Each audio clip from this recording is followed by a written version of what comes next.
Meet Mr. Roberts, an executive in a mid-sized manufacturing company.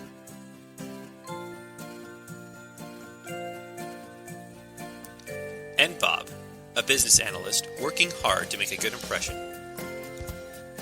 Bob pulls the paper report he just happened to have at his desk. How efficient. Whoops!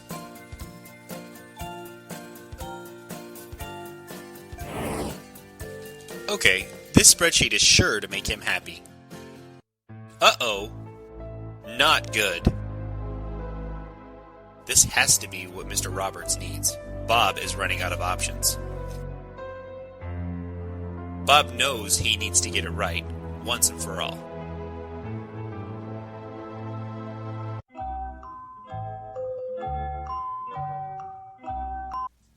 Now you're thinking, Bob.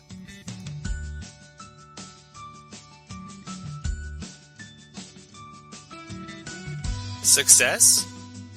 Yes, the boss likes it.